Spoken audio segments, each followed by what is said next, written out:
We are honored to showcase a TEDx speaker who is an advocate for respectful and effective communication and has worked in early childhood education in China for more than 2 decades. She is the founder of a consultancy practice with a mission to nurture the healthy growth of every child through supporting schools, families, and communities worldwide, and the founder of an app and community project supporting the cultivation of gender well-being and mental health.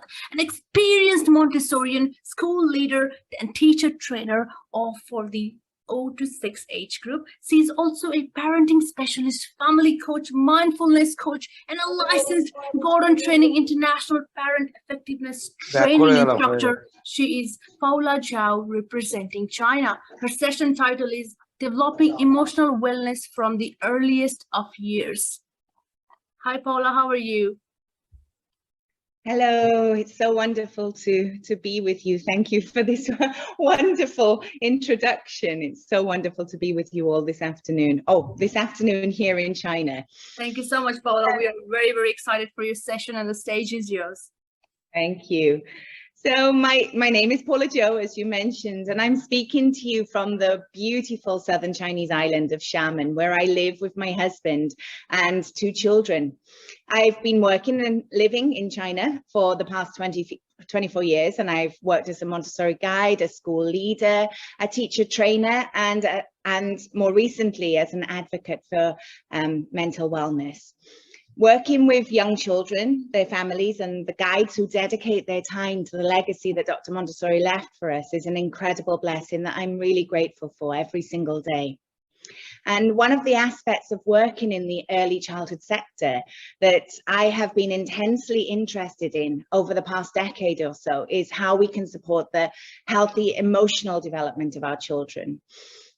So I started seeing more and more children, tweens and teens who were struggling with emotional regulation, and alongside them I saw their parents and teachers becoming more and more frustrated.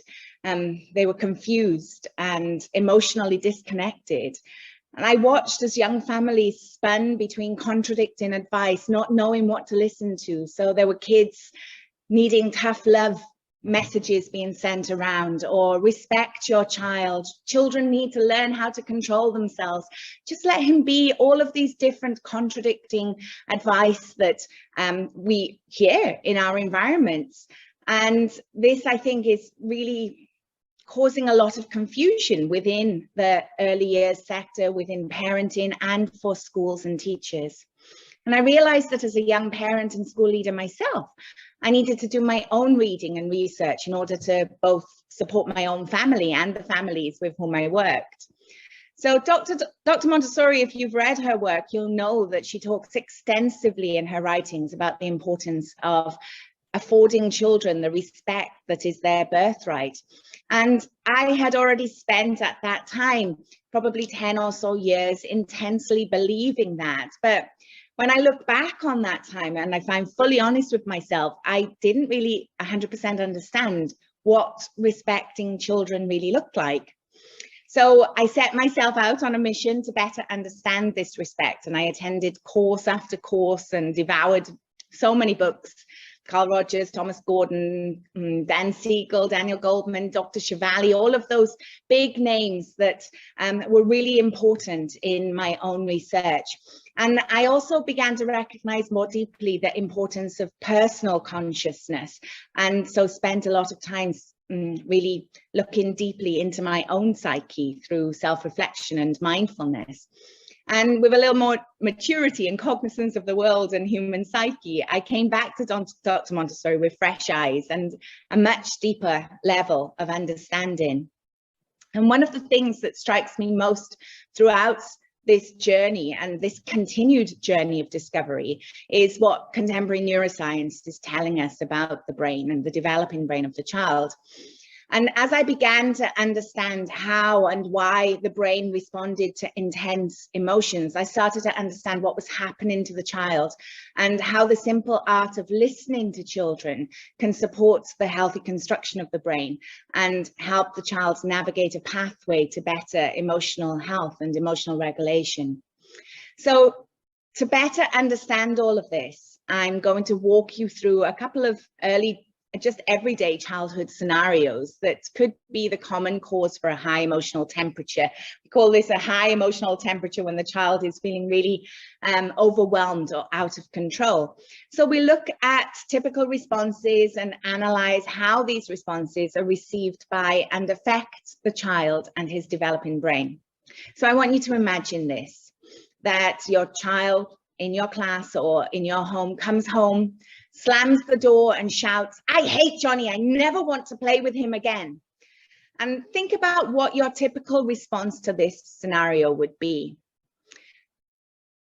I've asked the same question to hundreds of parents and educators over the years, and the top 3 responses always seem to be, number 1, why? What happened? Number 2, oh, I'm sure you'll be best friends again tomorrow. Or number 3, I knew that Johnny was a bad egg. I'm calling his mummy right now to give her a piece of my mind. So let's take a look inside the child's brain when he has this big emotional temperature and try to understand what's going on. When we as human beings experience a high intensified emotion, the part of the brain that is firing at that moment is the primitive survival, fight, flight, or freeze part of the brain that's called the amygdala. The amygdala is an incredibly important part of the brain. It's the area of the brain that helps us react to dangerous situations without thinking. It's the part of the brain that is responsible for the animalistic survival of the human species. And as much as this part of the brain, which is already either fully developed or almost fully developed at birth, is important for survival of the species, it's not the area that we use for thinking, contemplating, or considering different perspectives. The route from this area of the brain to the higher functioning mammalian part of the brain, which is located in the frontal lobes and specifically the prefrontal cortex, is a route that is still being paved, meaning that this area is still under construction and will remain under construction until early adulthood. And we, the caretakers of the growing child, are essentially the supervisors of this important construction work. We hold the key to how smooth the path between the 2 areas is paved and whether or not there are potholes, toll gates, or other obstructions along the way. So let's take a look at how the brain responds to our responses when our child is upset with his friend Johnny. So first look at the number 1 response, the question, why? What happened? So probably most of you are thinking that this seems like a reasonable response. We're concerned for our child and want him to help to get him through this. But remember what I just said was happening in the brain. The amygdala has essentially hijacked the brain and the area responsible for thinking. And that thing that we need to do when we need to answer a question is thinking. So that part of the brain is kind of on vacation. So when you ask why, what happened, even with the very best intentions of wanting to help your child through this difficult time, your child's response is unlikely to be a rational sit-down chat detailing all of the points that has sparked this friendship rift. You've probably all seen this. You ask an innocent why, and your child just shouts back, because he's stupid, or something similarly unfathomable and void of reason or information. So let's move on to response number 2. Do you remember it? Here we're going to try some consoling. Oh, I'm sure you'll be best friends again tomorrow. And that, doesn't it seem like such a delightful response? We're trying to help them to know that they're going to be okay, which we pretty much know will happen. We've all seen it after years of seeing childhood friendships falter and repair in lightning speed. But let's think for a moment about what's going on in your child's brain when he hears this response. He's just declared that he hates his best friend. His amygdala is in full control, and you dare to frivol the intensity of his pain. In this state, with this response, we only stoke the fire of his already out of control state of mind. So on to response number 3. And in this response, we try some sympathizing and problem solving. I knew that Johnny was a bad egg. I'm calling his mummy right now to give her a piece of my mind. Now, as ridiculous as this one might sound, as we all sit here with perfectly healthy mindsets and pleasantly snoozing amygdalas, you would be surprised at the number of people who get so upset when their children are upset that their own brain gets hijacked too, and they do ridiculous things. Now, in this situation, let's identify how we are supporting the child. Are we helping the child build that important neural pathway from the fight, flight, or freeze area to the executive functioning, higher thinking area? No. Are we modeling healthy emotional regulation? No. And wait for it, the million-dollar question, are we actually listening to what he has said? And to that question, the answer is a resounding no. So what do I mean by, are we listening? Of course, we can all hear what the child has said. We can probably repeat it word for word, but there's a subtle art of listening that requires a presence and understanding that can guide the child back to a healthy mindset, as well as simultaneously support that important construction of his developing brain. So let's see what happens if we try this listening response. I hate Johnny. I never want to play with him again. Wow, something has happened with Johnny that has really annoyed you. Okay, let's take a look at what we're doing here. We're not asking any questions. We're not telling the child what to do. We're not holding a pity party. We're simply feeding back the information that we have received from the child using our own words. We're listening with our ears, eyes, and heart, and letting the child know that we have heard. So why is this important, and what happens next? So when the child's brain receives this information from an outside source, we're sending a signal to the child that we acknowledge the state that he is in right now. We name the emotion. In our example case, annoyance fits pretty well. And we let the child know the information we have received that seems to have sparked this emotion. So we're basically feeding back the fact, what has happened, and the feeling that we notice that the child is having. Upon receiving this signal of connection and understanding from another human being, a process also known as showing empathy, the brain is able to divert some of the attention away from the angry, upset, scared, and reactive amygdala to other areas of the brain. You can imagine this as seeing tiny sparks lighting up, glimmering for a fraction of a second. Evidence that the other areas of the brain are still alive. This part is crucial, but very often people will give up after this one try of real listening. And it's really important to notice that listening takes more than one attempt. Believe me, if your child is not going to sit down and just say, oh, silly me, thanks for listening, mum. I'm probably overreacting a bit. Let me take a big deep breath and start again. A more likely response would be, it's just so annoying. He's always showing off at basketball. So what just happened there? We get a little more information. So what do we do with that information? We listen to it. We acknowledge and we feed back the fact and the feeling that we have heard. Sounds like you're pretty miffed about the way he plays.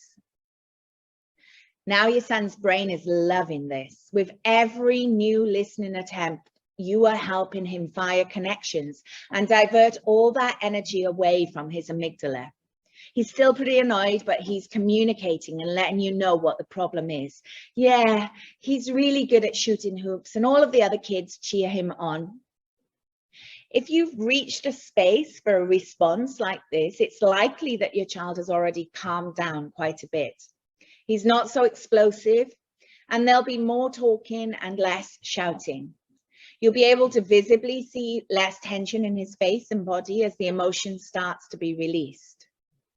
As an onlooker, we can probably see that what the problem is here in this situation is that there's some jealousy or a feeling of inadequacy or being left out. However, how you respond could be the difference between allowing your child to move through these strong emotions or risking triggering stronger emotions of embarrassment and shame. So a careful, simple, and gentle, it's hard to see others get all of the attention, could be the help that your child needs. Even though it might be difficult to face these feelings and to really feel them in the body, allow yourself to feel them in the body for the child.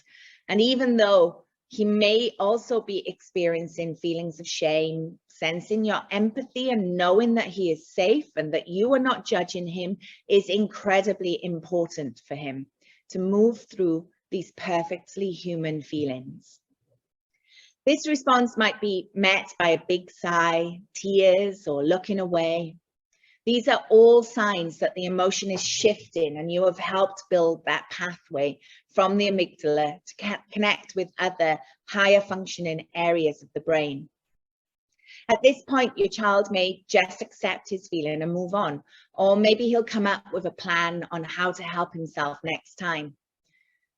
Maybe he'll think that he wants to join in the celebration of his friend Johnny, or practice and get better at basketball himself. Maybe he'll feel okay that Johnny is good at basketball and that he's good at swimming, or whatever it is. Whatever happens at this point, you know that you're off to a good start in your work of supporting your child's healthy brain construction and, of course, the emotional resilience and wellness that comes with that. But remember, this is just a start. Full brain development takes years, decades even. This type of communication over and over and over again is what will help your child to construct that healthy brain that will serve him well as an adult. A brain that will help him build strong relationships and support others when they are struggling emotionally too. But it's important to remember that sometimes listening will seem like it doesn't work. Your child may storm off, slam doors, or cry harder, and you may feel exasperated. This was supposed to work. This is often when new listeners will resort back to old methods. And remember, old methods that also didn't work, but somehow feel safe. A few years ago, I remember listening to my son during a particularly strong emotion. He stormed off, slammed the door, and threw himself on his bed. My husband, who had seen this method being used successfully with both of our children many times before, looked at me surprised and said, "Why didn't it work? Why is he still so upset? Why didn't the brain connect?" My response was that today, listening may not have worked on the surface.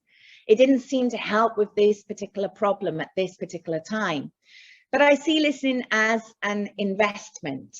It takes time, love, and patience.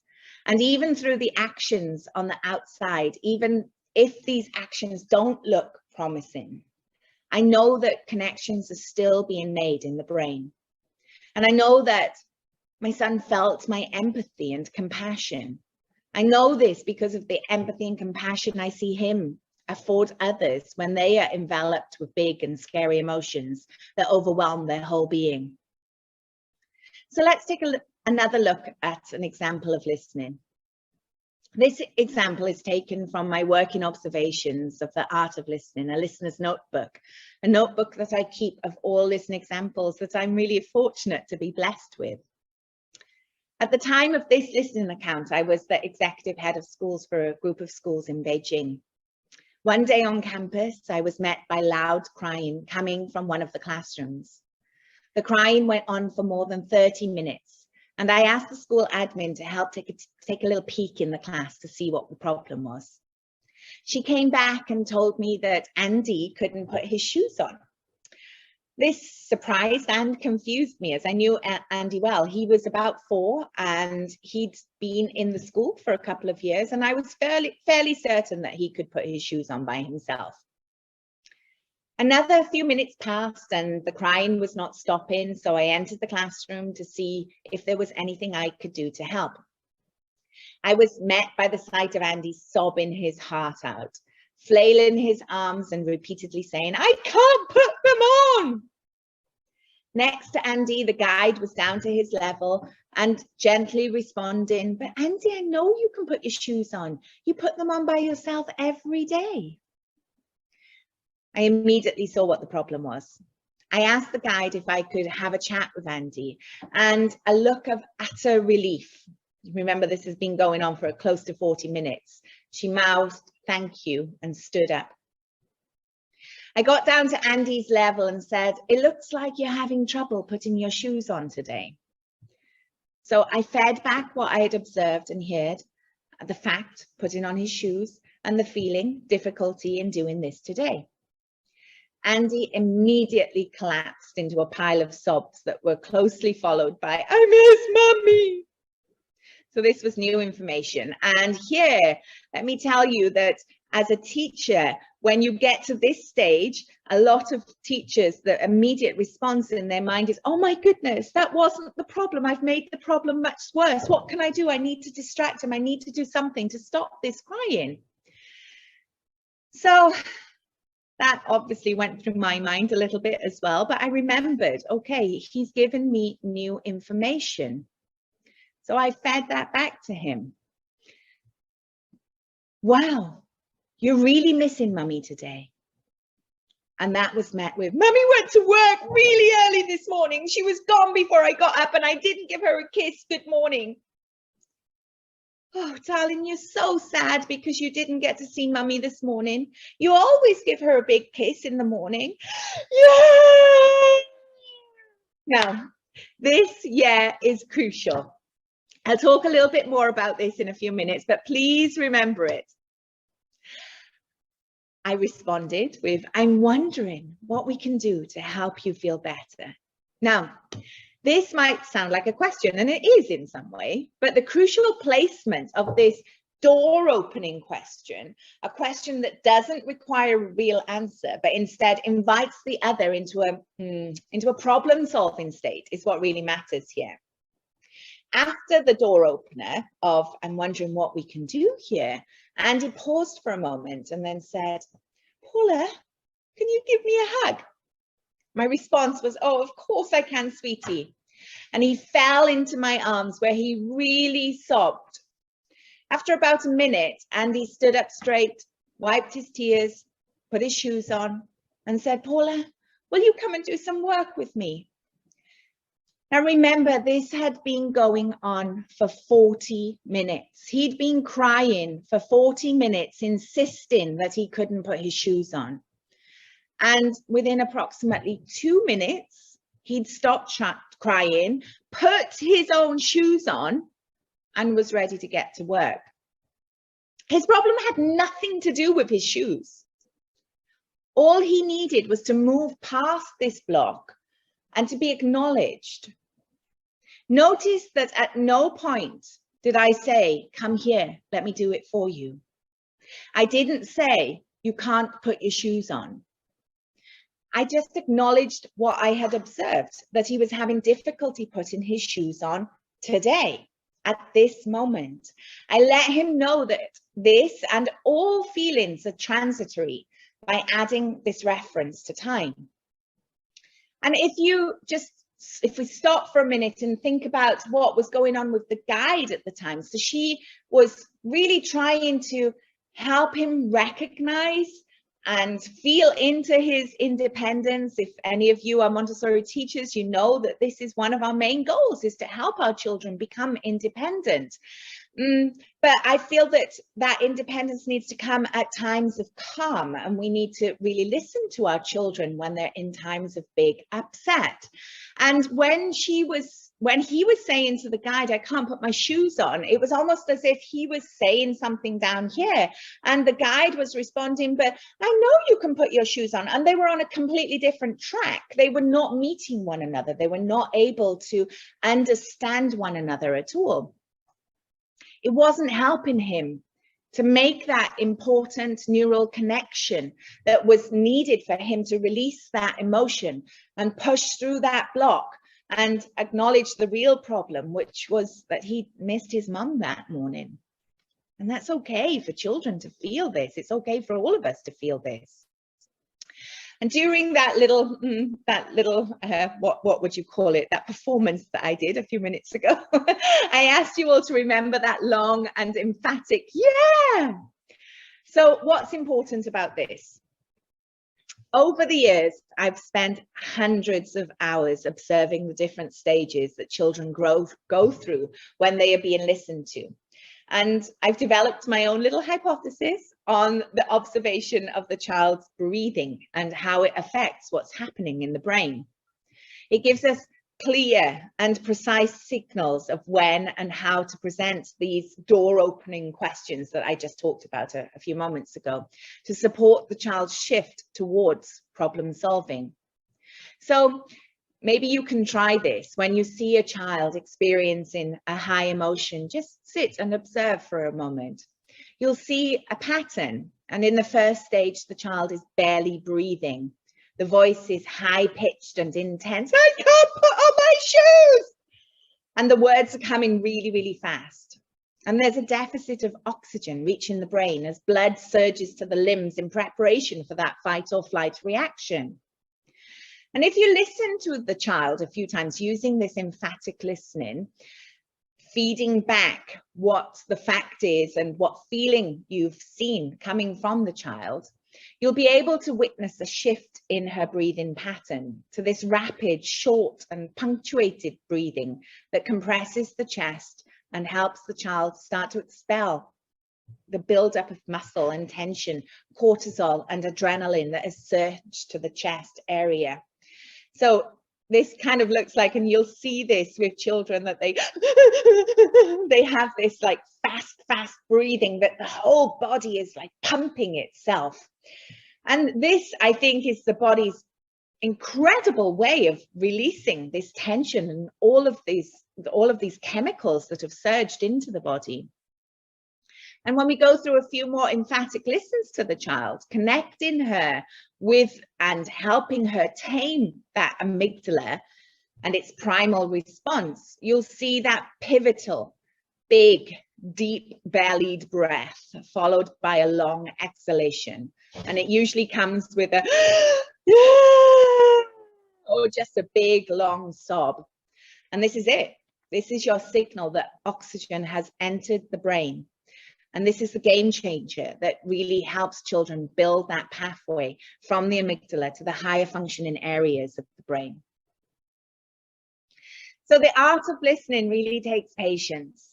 It takes a fundamental understanding of how the human brain functions.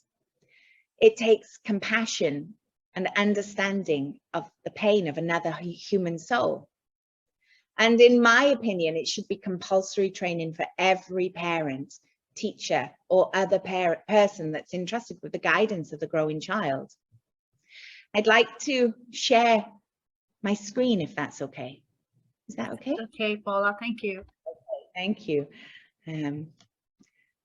I was going to share my screen earlier. I had a very simple presentation, but this is just where the amygdala lives in the brain. And we are trying to connect up to this mammalian brain up here. But what I'm wanting to share with you right now is this Chinese character. Okay, oops. Okay, so I'm not sure how many people here can read Chinese, but I'm just going to go through what this Chinese character is. It's a traditional Chinese character, and it's the character for listen. And it still, oh my goodness, I have this response in my body right now as well. Every time I think of this character, every time I see this character, every time I introduce this character to other people, I get goosebumps over my body, because I think it just epitomizes the whole idea of how we can listen to one another, not just children, but to one another as human beings. So let me dissect this character for you. This is the character for ear in Chinese. So on its own, the gray character now is the character for ear. This part is the character for eye. And this is the character for heart. And all together, it's the character for listening. So this just shows us how maybe ancient times, this character is a very ancient character, and in ancient times, people knew how to listen. But we've become really far removed from listening these days, especially as we spend so much time on our devices, and we don't really look and pay attention and try to feel into the other person's heart when they're feeling these big emotions.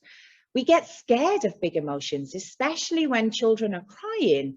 Our immediate response is often to stop them from crying as quickly as possible, instead of really appreciating what crying is doing. It's moving this emotion through the body, and it's helping the child or the other person to release all of the chemicals and all of these hormones that are surging through the body.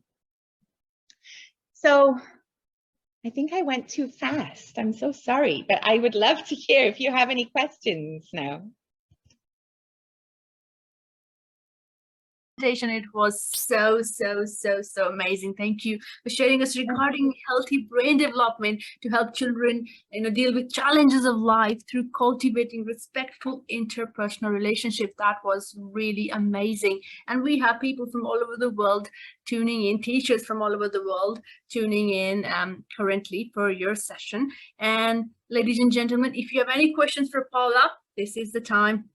We have 30 minutes left, and this is the time. Please, yes,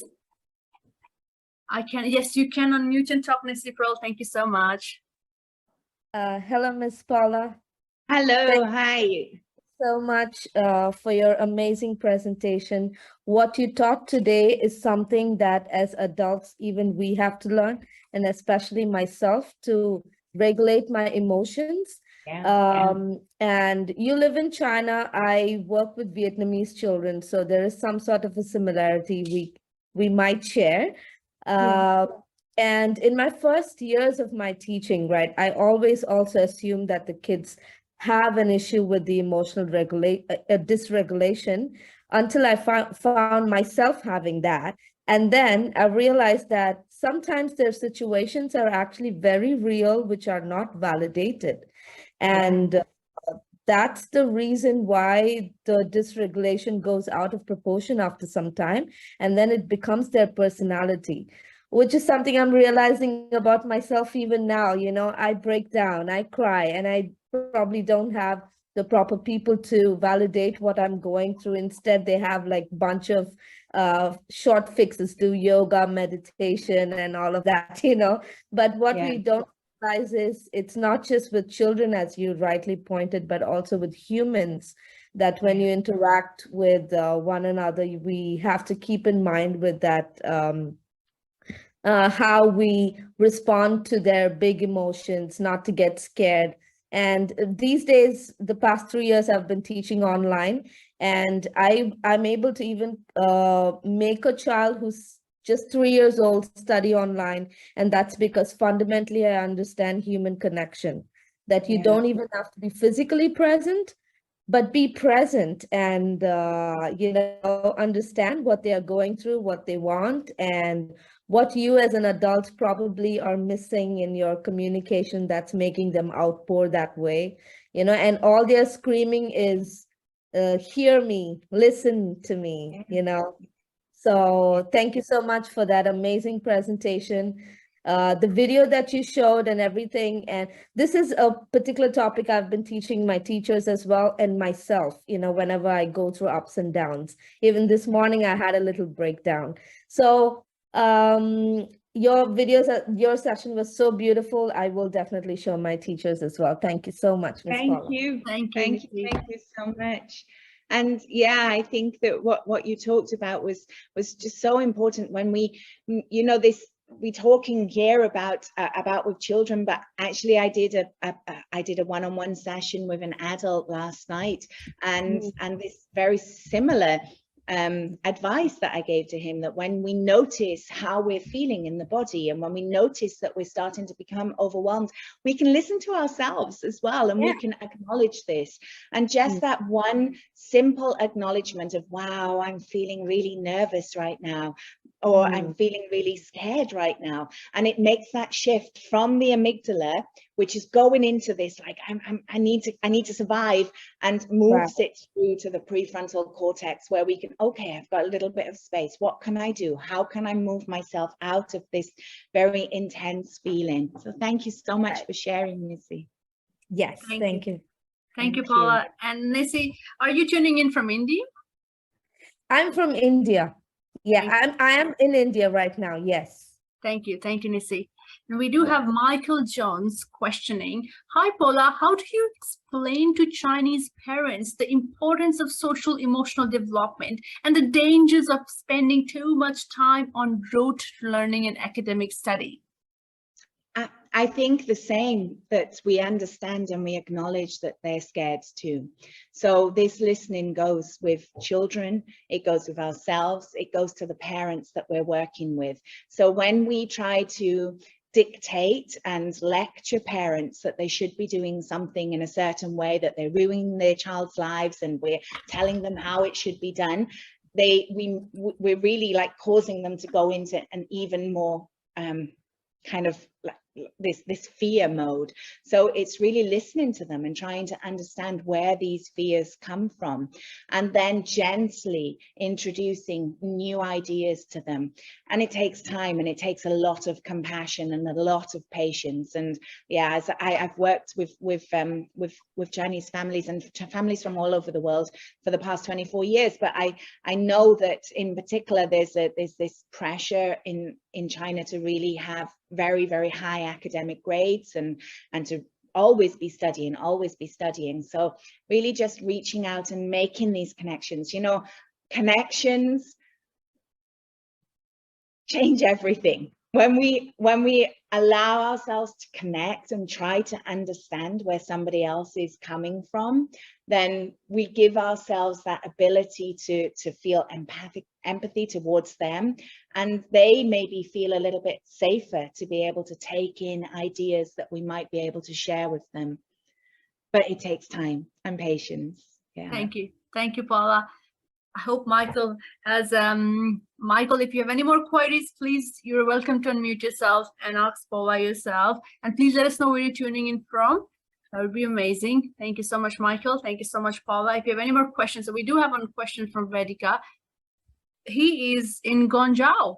Okay, he's in China too. And Vedika questions, how our emotions change. Can you explain? Can I explain this? Let me think. So our emotions come, we all respond differently to different things, to the same thing actually, where like if there's the same situation happening and two different people have different reactions to the exact same thing that's happening. So this maybe comes from experiences in our life and how we've seen the world throughout our life and our cultures and our childhood. And I think it also comes from what I'm thinking, like how our emotions can change. So maybe I need to clarify the question. Do you mean how can you work on changing emotions, so that maybe you have one emotion and you're not happy with that emotion and you want to change it? Is that what you mean, Vedika? Maybe I'll answer that. Yes. Okay. So okay, this is something that I feel incredibly passionate about, because we're always trying to change our emotions, and we're always trying to push away emotions that we don't think are right.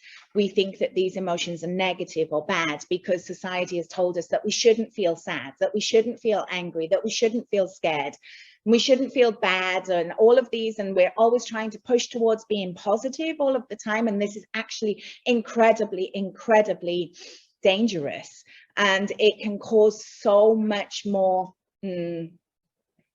destruction within our bodies, I think.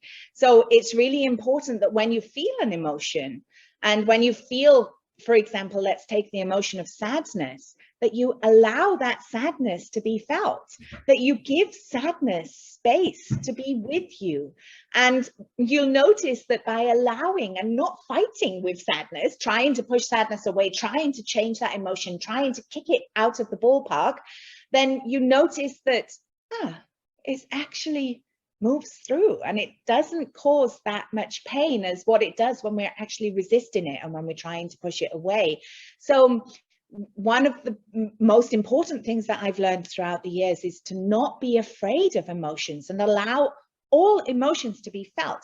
I can't remember the exact time, but I think that when an emotion comes into the body, we feel that emotion for, I think it's 90 seconds, but I might need to double check on that.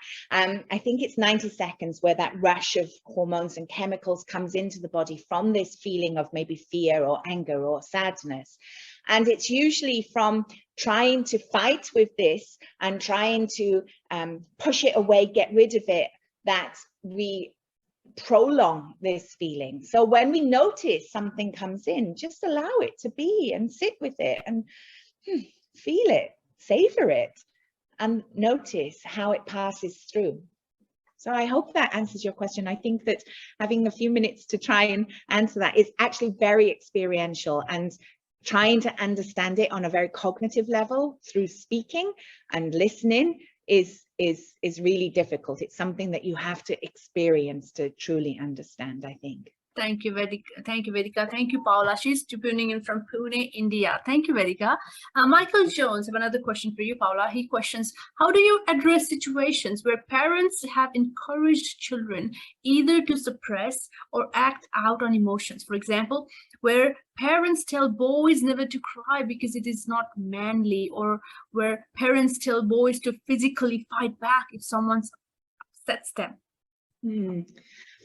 So yeah, I think in this situation, it's really difficult because you are one person in a whole community that is working with one child, for example, and giving lots of different opinions and ideas on how that child should be. And I think that just as you being there, if you see this and if you witness something like this, then just be with the child and help the child to move through whatever that emotion is, and allow the child to feel safe with you, that it is safe to cry and it's okay to cry, and that these are just ideas. You could maybe tell the child that some people have ideas, but that you don't believe that some people have ideas that boys shouldn't cry, but that's not something that you believe, and that's something that you feel is really important for us all to be able to cry if we're feeling upset, and to feel safe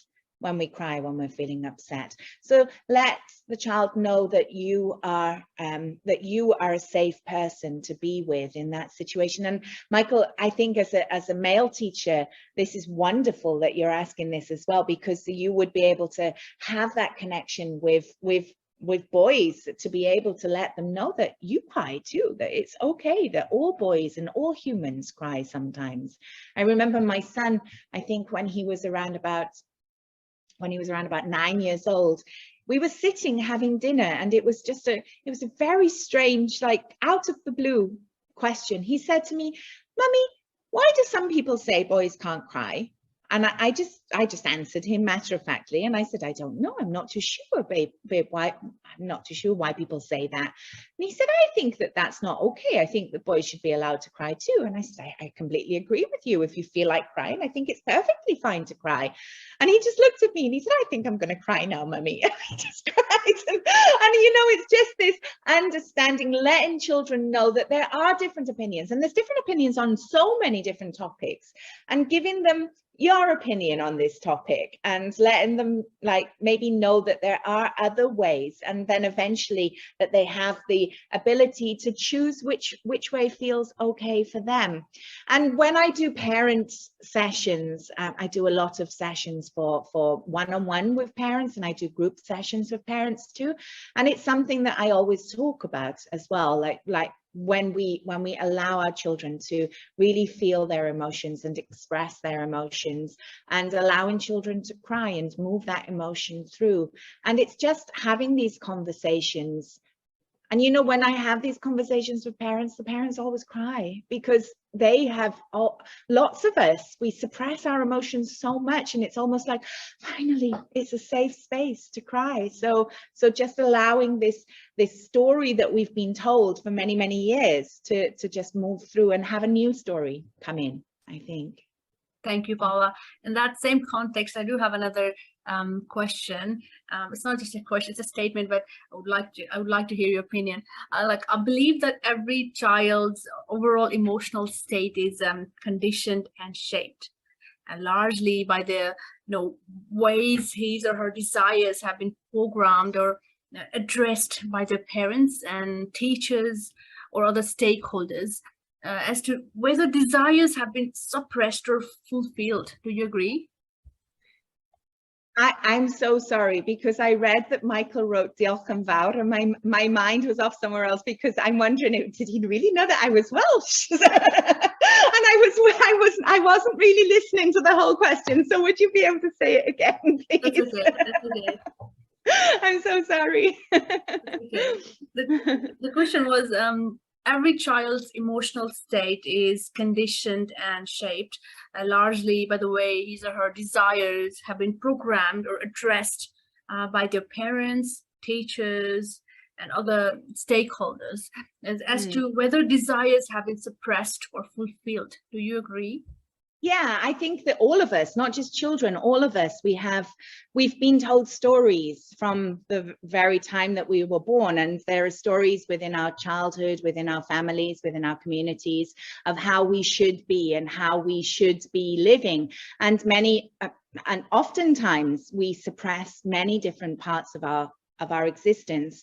We don't allow ourselves to truly live in the way that we were born to live. And I think that this causes from a mental health perspective, when people get into adulthood and they have these battles with themselves, because they're always trying to figure out who they are. They don't know who they are, and they're trying to understand what their purpose in life is, and it causes all of these other battles within themselves. It causes a lot of suffering. So I think that one really important aspect of being with children is to really allow them be who they are, and give them our ideas, but let them come back to us with their ideas too. And yeah, with other people in our lives too, just allowing them to live their true being, their true self, so that they're not always having to suppress themselves. The suppression of emotion is particularly dangerous, and it's, you know, depression is the #2 illness in the world at the moment, and we have to look at why there are so many people who are suffering from depression. And these are the numbers that we know. These are the numbers that are getting diagnosed. So there are a lot more who suffer who are not being diagnosed as well. So this is really something that we have to start having conversations about, and recognizing what's going wrong with our school systems, what's going wrong in our families, what's happening in our communities, that our children are growing into adults that are not able to cope with just life. Yeah. In that point, is it possible for you to share some points for parents so that they could, you know, have like a notification, okay, these are the pointers that my child is suppressing something, or my child is hiding, or I need to do something about this because this is going to impact him or her in his life or her life. So is there any tricks? Because some parents are very rudimentary. They don't have that knowledge. They are they don't like change. They don't like those kind of you know, modern way of approach, like you mentioning. So do you have any points for parents?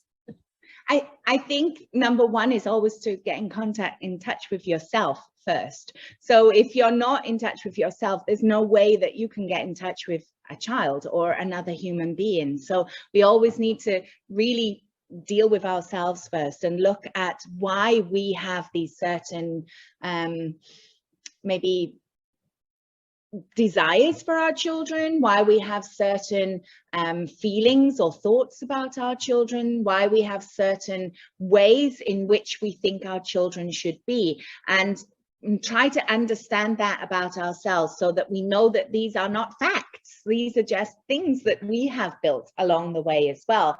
And then when we're with our children, to listen, to really listen, to be with our children, to fully be present with our children, and to have conversations with them when we get upset with our children, to sit down and let our children know why we're upset. When our children are upset, to really try and understand and give them space to let us know what's going on with them so that they can express themselves. And yeah, it's to talk about this in a few moments. Again, it's one of those things that's very experiential, that you can feel connection with your child, that it's not just two people living in the same home, but you have this intraconnection that you can kind of feel what's going on with your child, and you know if they are maybe not expressing themselves, you know that if they are suppressing themselves and not talking about different things, and then you can approach the child and try to have these conversations. But the number one thing is always to have the conversation with yourself first.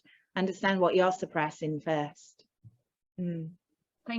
Thank you, Paula. Thank you. Because as you mentioned, in Asia and those sort of cultures, they are very backwards in those kind of things, and they don't like change, and parents don't understand children, and they're brought up the way they are brought up in their early ages. So it's very crucial. Thank you for your answer. Thank you so much.